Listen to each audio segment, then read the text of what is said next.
The Bible actually tells us that there's a war coming that's going to kill 2 billion human beings. Define marriage. I believe that marriage is the union between a man and a woman. But I do believe in civil unions. Hamas has said clearly and publicly that they are not going to continue the truce, and the same day they attacked Israel. When the confirmation of the covenant occurs, it marks the beginning of the final 7 years to Armageddon.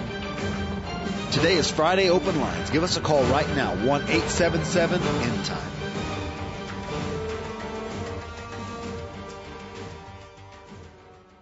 Look, there are two things I don't discuss: politics and religion. In my house, we don't talk about politics and we don't talk about religion. I'll talk to you about anything except politics and religion. I never talk about politics and religion. Politics determines how we'll live here on earth. Religion determines how we'll live forever. I'm Irvin Baxter. I think it's time we talk about it.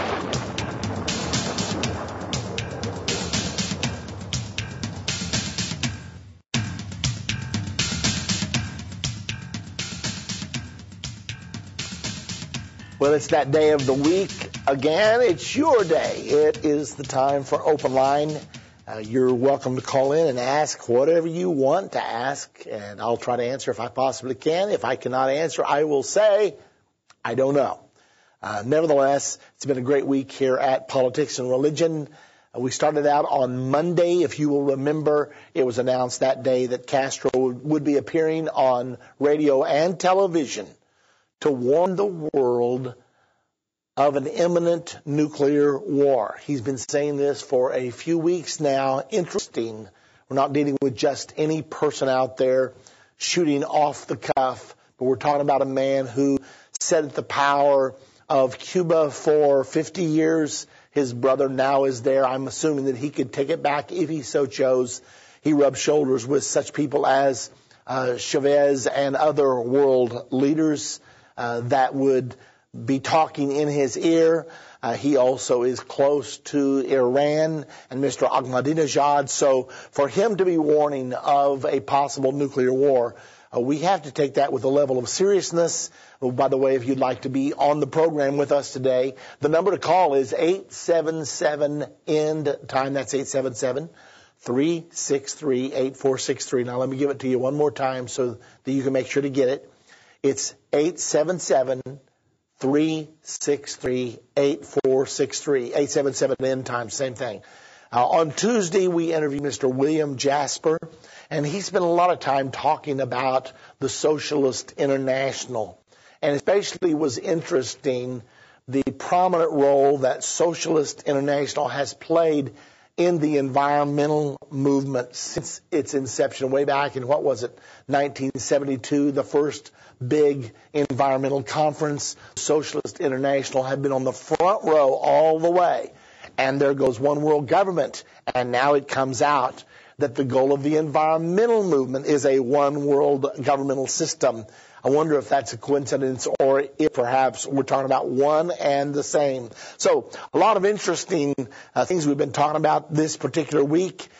Prince Charles has attacked the climate change skeptics, and I read his entire presentation, the article at least, and not one reason, just propaganda, propaganda, propaganda. In the next edition of Endtime Magazine, you're going to see a lengthy speech by Senator James Inhofe, who has been the foremost voice in the Senate concerning the environmental issue. You're going to enjoy reading that article. It is well researched. It is very well written with proofs for every step of the way.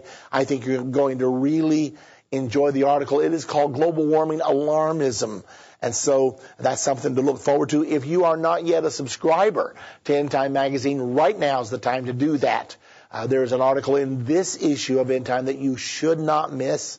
I wrote an article, Is Sodomy a Civil Right? It's being contended right now that same-sex marriage should be a civil right, equating it with the civil rights movement of the Afro-Americans. However, not the same thing. We take a biblical stance, and I think you would really appreciate that article. So if you're not a subscriber to Endtime Magazine, pick up the phone right now and call this number, 1-800-END-TIME, to be on the program with us today. The number to call is 877-END-TIME. And since it is your day, we're quickly coming to the phones. We want to do that right now.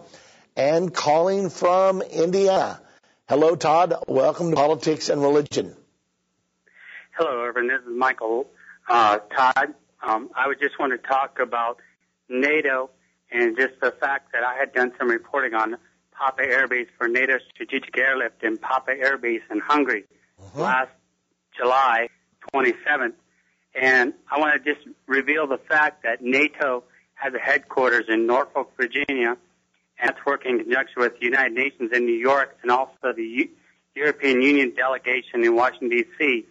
And I just wanted to get your comment about the Berlin Wall and the fact that the presence of the EU, NATO, and the United Nations is the Fourth Reich, and they're working in concert with each other. And I wanted the American people to hear that because I personally talked with the U.S. Army NATO liaison officer several years ago, and I said, next major terrorist attack there is in the United States. Won't the NATO response force be deployed to the United States, to American soil? And the U.S. Army NATO liaison officer, Steve Broback, said, yes, you are correct. You're correct that NATO response force troops will be deployed to the United States because, Irvin, I want to get your comment on that, but also the U.S. National Security Advisor under Obama is General James L. Jones. He was a NATO Corps commander from 2003 to 2006. Thank you, Irvin. Thank you very much. You've raised a very interesting point. I happened to see an article just today, why Russia should join NATO. Now, Russia already has observer status at NATO, but you've raised many points about NATO. In case there's anyone out there who does not know what NATO is, it stands for North Atlantic Treaty Organization. It was formed at the end of World War II in order to stand up against the encroachment of communism under the Warsaw Pact when the Soviet Union was very aggressive, thinking it was getting ready to take over all of Europe. NATO was established to hold back the flood tide. However, when the Berlin Wall fell in 1989, Mikhail Gorbachev said, we are going to deprive you of an enemy. And he promptly dissolved the Warsaw Pact. Now, many people said that this was the death of socialism. However, within 9 years, out of the 15 members of the European Union at the time, 13 of them had voted in socialism. So on one hand, we were being told that socialism was dead. On the other hand, we're watching all of Europe go socialistic right after we were being told that it was dead, and they were going there of their own volition. Well, the truth of the matter is that while we were winning the arms race, the Soviet Union and the communists were winning the ideological war, and so people were voluntarily adopting communism under the guise